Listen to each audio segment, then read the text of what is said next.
Every couple of weeks, we release a new podcast about the work, the ideas, the people of Braver Angels, a remarkable band of brothers and sisters who get together across political divides, both in person and online. Reds and blues who do battle against toxic polarization. In this podcast, a fellow traveler of this effort, a young man who runs a highly successful daily news and opinion site that covers hot stories and current debates that include the views of left, right, and center. If you follow Braver Angels, you may want to read Tangle. Isaac Saul.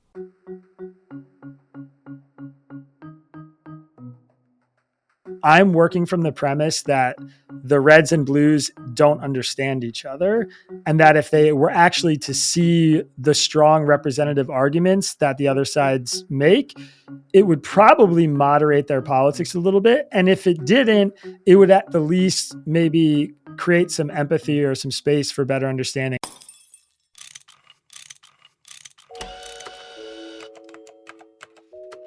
Our show is about fixes. Yeah, how to make the world a better place. How do we fix it? How do we fix it? Hey, I'm Richard, back with another show. You know, I've read tons. I watch loads. I listen to a lot. And yet I have absolutely no idea who's going to win the election. And as we record this show, that is just a few days away. Never before have I felt such a lack of confidence in my own powers of prediction. I read widely and hear the opinions of journalists and thinkers who admire Trump, despise Trump, applaud Kamala, have disdain for Kamala. It's easy to be bewildered. One way to make sense of our crazy country right now is Tangle News, a website that includes different points of views with no spin or clickbait. Tangle wants its readers to be curious, not cynical, and make up their own minds. That in itself is unusual for many journalists. Isaac Saul is a political reporter and founder of Tangle. Here's our interview. Isaac Saul, welcome to How Do We Fix It? Thanks for having me. Glad to be here. Tangle has a personality, and you're right at the heart of that. How do you describe Tangle to people who go, "Hey, Isaac, what's Tangle?" I tell them that it is an independent news publication where we summarize the best arguments from the right and the left on the big debates of the day, which is really what it is. I mean, I share my own opinions and try and call balls and strikes and use my own resources as a reporter, talking to sources and experts to make some judgments about those opinions and how the arguments are shaping up and try and share some of my own unique personal analysis. But the point of the newsletter and the podcast is you will encounter a wide range of views, including some you probably really disagree with, and hopefully some that also represent your own worldview, because we're trying to be a big tent news organization. And we're succeeding at that, by the way. I mean, our readership is split almost evenly between conservative and liberal readers, which is something I'm really proud of. That's a remarkable achievement. I think there are other publications out there that try and serve left and right, but to have a subscriber base that is pretty evenly divided between liberals and conservatives is a real achievement.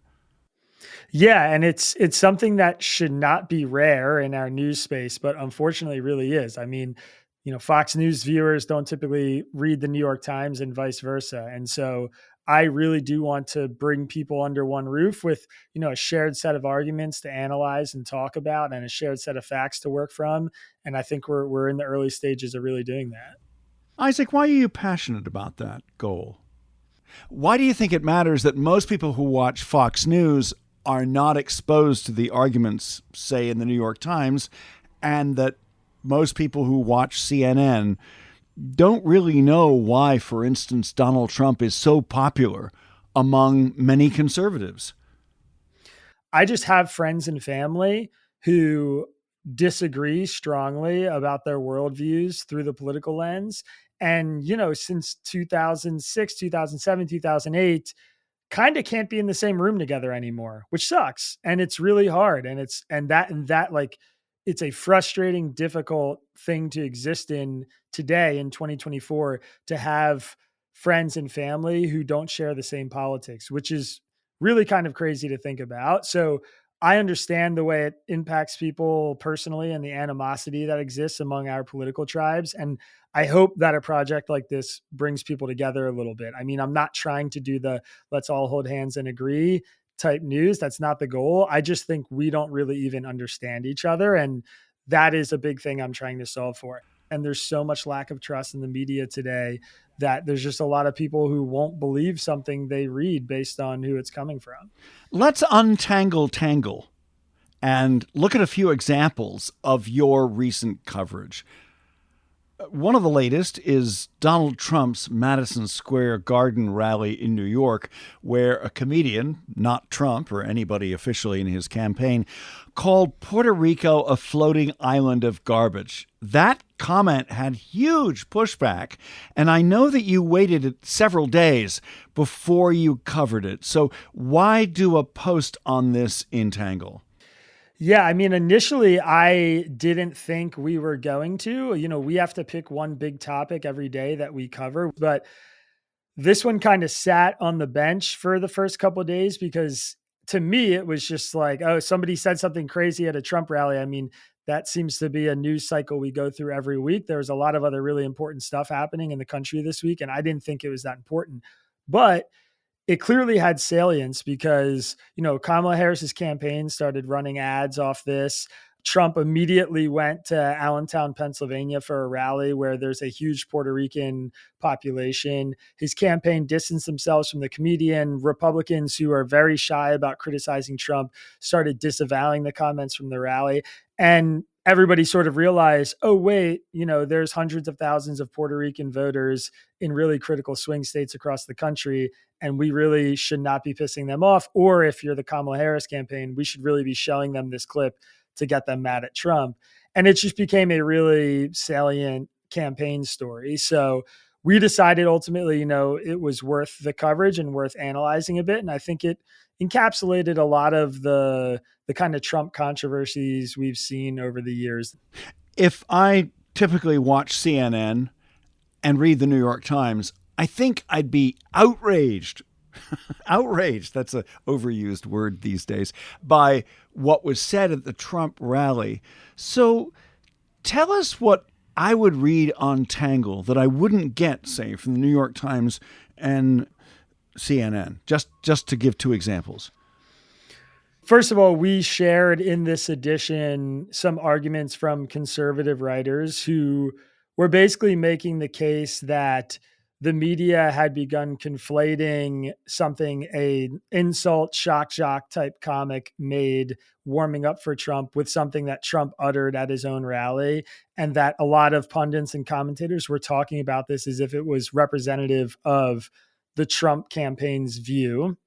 A lot of conservative writers were talking about the actual crowd reaction inside the arena when the joke was made, which was not particularly receptive to it. I mean, he didn't say, oh, Puerto Rico is a pile of garbage, and everybody started cheering and chanting USA. There was kind of this like awkward silence and a few laughs and sort of a cringe. And it clearly didn't land very well in the room, which I think is notable if you're trying to label all the people inside the room as, being racist or xenophobic or whatever.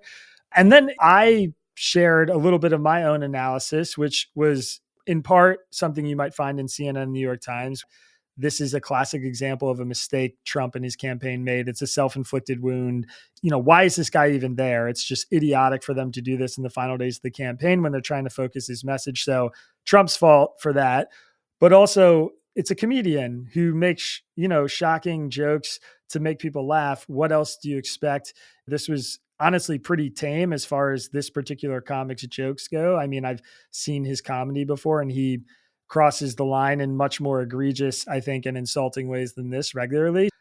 It feels odd to me that we're clinging on to the comments of a comic, in the same news cycle where the press is kind of covering for Joe Biden after he calls Trump supporters garbage.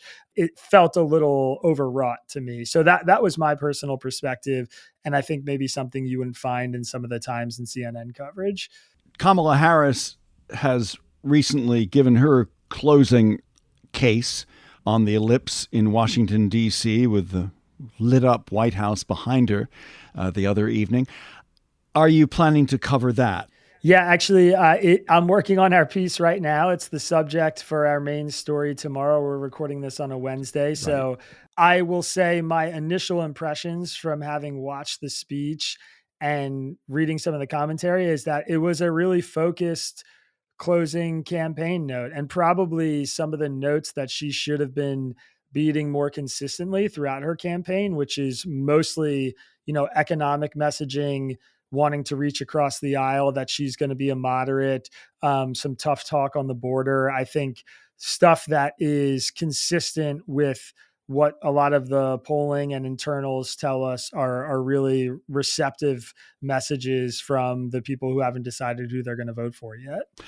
What is not a Tangle story? What are stories that make major headlines that you go, nope, I don't think we have that much to add about this? It's a really great question. We are both trying to turn the temperature down a little bit while also very consistently highlighting division. So we typically look for stories that are causing a lot of debate and causing a lot of division. If something happens and everybody agrees that, the policy rollout was bad, or, there's a strong consensus among Democrats and Republicans, we are probably less likely to cover it. And we also try and ignore stuff that I think is unimportant, sort of cultural, gossipy, tabloid type stuff. My favorite stories to write are policy oriented stories and stories about Supreme Court rulings and things where there's really good, hard text to debate. So the important stuff. Isaac Saul, who says Tangle News drops a new feed every day, interested in subscribing or reading for free, we'll have a link to Tangle at our website. And right there at howdowefixit.me, you'll also find 2 shows that we dropped recently with pairs of citizens, liberals and conservatives, who will sit together outside polling stations and election offices in a demonstration of what Braver Angels is saying about politics. It's possible to engage in happy disagreement, to be baffled, perhaps, by what the supporters of the other side believe, while still seeing deeply and listening carefully to those who vote differently than you. The Braver Angels Election Day Initiative is the subject of our 2 most recent podcasts, and we're planning another, a follow-up for after the election, with the people we spoke to, Dorsey, Elizabeth, Roger, and Don. To make those shows, we partnered with a podcast called A Braver Way. A Braver Way is hosted by Mani Guzman and is well worth a listen. Now back to our interview with Isaac Saul. You say that you're trying to turn down the temperature, which I think is very welcome, because much of the coverage of politics today is really amped up. Do you agree with that? Do you think that news coverage really should be dialed down a little bit when it comes to emotion? I think that news coverage should be dialed down when it comes to emotion. Absolutely. And I think there are people out there who are doing genuine bridge building work where they are trying to bring people together. They want to get, blues and reds in the same room. I am not trying to do that. I'm working from the premise that the reds and blues don't understand each other, and that if they were actually to see the strong representative arguments that the other sides make, it would probably moderate their politics a little bit. And if it didn't, it would at the least maybe create some empathy or some space for better understanding. I mean, we have very strong social science study about this, things like the perception gap, where if you ask Republicans how many Democrats believe that the police are bad, they'll guess 80%. But the real answer, when you ask Democrats if they think police are good or bad, it's like 20% will say they're bad. And vice versa. If you ask Republicans whether they think immigration is good or bad for the US, like 60% of them will say good. If you ask Democrats, what percentage they think Republicans will say, they'll say 10 or 20%. So we just fundamentally don't understand each other. And I think that is the problem that I'm really trying to solve more than anything else. Well, I think that's the problem that Braver Angels is trying to solve more than anything else. Braver Angels is a group that brings left and right citizens together in the same room. That's why I think that your website and also your ideas are a good fit for our audience. I want to talk about generational differences for a moment. Clearly, if you see a split screen of us, I'm old, you're young. And I grew up with 3 TV networks that between them, most people watch: CBS, NBC, ABC, the nightly news, and also the mainstream media, the number of outlets much smaller. And there was a lot more local news and a lot more emphasis on covering facts and reporting, and a little bit less, or a lot less, on opinion than there is today. You've grown up in a very different media environment. Talk about that. I mean, most young people your age, they actually get their news from online sites and not from the mainstream media, right? Yeah, I mean, I think it's a really good thing that the media industry has fractured a little bit. I think it's good to have a fifth column where there's people who are checking the kind of gatekeepers of traditional mainstream media and acting as critics of the mainstream media and doing it in a way that holds them really accountable. Because, the New York Times and the Wall Street Journal have the best reporters in the world, but they still make mistakes, and there's still inherent biases in their newsroom, and they still have blind spots. And it's good that I think there's a group of people who you might classify me as, that are maybe less mainstream, a little bit outside the mainstream, but with the power of social media and newsletters and YouTube, can act as a kind of check and balance on those organizations. I think that's good. The dangerous thing is that you can basically go find something to affirm your worldview with a Google search now. It's not hard to sort of fall into this flywheel of, I think, very bad, less vetted, more insidious misinformation that exists online than it used to be 20, 30, 40, 50 years ago. And so I fear that expansion, because I think it's just so easy to fall into the rabbit hole. And I see it happen with my own friends, my own family, my own readers. But I'm grateful for the fact that, we aren't just getting it from 3 sources anymore, because I think that expansion creates sort of a better check and balance on a lot of the information providers that we're used to, like ABC or CBS or whatever else. I think you make a really good point. And I spent more than 3 decades on air as a news correspondent at ABC News. And we really did, when we set the table for morning drive radio early in the morning, look at what the New York Times was saying, what the Washington Post was saying, what the Wall Street Journal was saying. And we didn't really go out and look at what other sources were saying as much as probably we do now. I mean, I think that you're right. The media landscape has broadened, and that's a good thing. What's really a bad thing, though, to me, the 2 most disturbing developments are the collapse of local news in many parts of the country, and then also that so many sources of news now are loaded up with opinion, but they don't have many good reporters. Yeah, I'll take it a step further and even add that a lot of the most well-funded and well-resourced news organizations are spending millions of dollars on television anchors who are effectively entertainers, when they could be hiring 100 journalists for the same price. So I have a lot of misgivings about that general direction that the media has taken, where it's sort of a 24/7 entertainment source. We cover national US politics, but I'm subscribed. I live in Philadelphia, Pennsylvania.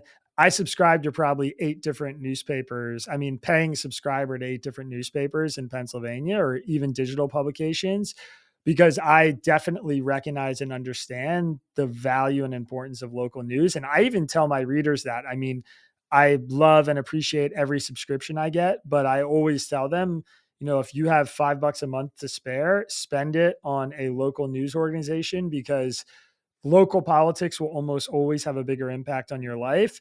And it'll be more important to be funding good journalism, because right now, at the city and state level is where a lot of politicians can get away with a lot of corruption and bad action and sort of, skullduggery that journalists used to dig out, because we are also focused on the national political landscape, which I think has been one of the negative consequences of Trump and the 24/7 media and a lot of the things that have happened in the last 10 or 20 years. So, yeah, I'm generally very aligned with that view. There are other sites that offer left-right coverage of the news, such as All Sides and Ground News. How does Tangle differ from them? Yeah, so All Sides and Ground News are awesome. Ground News is a partner of ours, or used to be a partner of ours. We still point to each other's work very regularly. All Sides actually rated Tangle, which I was very appreciative of, because they gave us a center bias rating and a highly factual rating. So I would say they're doing something a little different than us. They're analyzing from a very data-oriented perspective the bias of newsrooms in the case of All Sides, or in the case of Ground News, the way coverage is biased left or right. We're trying to explain the news. We're doing original writing, some original reporting. We're aggregating some opinions from the left and the right. We're answering reader questions. I think it's just like a little bit more of a kind of comprehensive, holistic news offering that might be more familiar to people who are traditional news readers, where we're trying to give you original, reliable, and also curated and aggregated information. Many people on the right, especially, but also on the progressive left, are worried about censorship. Is that something that you're concerned about? Yeah, definitely. I mean, I am somebody who very much values the proposition that we should have it out in public and fight bad ideas with good ideas. I also am somebody who is very skeptical of the effectiveness of deplatforming and censoring people who we believe are spreading dangerous or bad information. One of the things I've really known for, and my work has revolved around the last few years, has been deconstructing, analyzing, and in many cases debunking allegations of election fraud in both the 2020 and now the 2024 election. It would make my life a lot easier if people weren't allowed to make, baseless claims about an election being stolen. But I don't think that what we should do is censor those people or deplatform them. I think we should fact check them and use our own platforms to sort of explain why and how they are misleading people. The threat of censorship is often overstated by a lot of people on the right, but I think there's no doubt that, powerful people who control the levers of some of our social media platforms, at the very least, are throttling or elevating news that they want more or fewer people to see. And that includes, by the way, people like Elon Musk, who identify, as a conservative now. I think he's sort of let me down in a very big way by turning his platform into what I think is effectively a kind of right-wing propaganda machine, despite promises of not thumbing the scale when he took over. What about your political views? Do you reveal them? Do you talk about them at all? Are you left? Are you right? One of the policies I have in Tangle is that I don't endorse candidates, but I am extremely transparent about my views on individual issues. Pretty much every single day, I get accused of either being a closeted Trumper or a liberal who's just like a wolf in sheep's clothing. But man, I am so disappointed and skeptical of and kind of disillusioned by the two major political parties. I really, really prefer to talk about my views on a kind of issue by issue basis. I would say I am a deeply complicated and confused political independent these days. And that's about as honestly as I can answer the question. Well, I'm glad that you're honest with us. Isaac Saul, thank you very much. It's been a pleasure to speak with you, and I hope we'll chat again. Thanks for having me, Richard. I really appreciate it. Isaac Saul of Tangle News. We also mentioned two other sites that cover politics from the perspectives of left, right, and center. They're All Sides and Ground News. There are links to all three at our website, howdowefixit.me. thanks to our terrific producer and sound designer Miranda Schaefer. She urged me to interview Isaac, and I'm glad that I did. This is How Do We Fix It? I'm Richard Davies. Thanks for listening.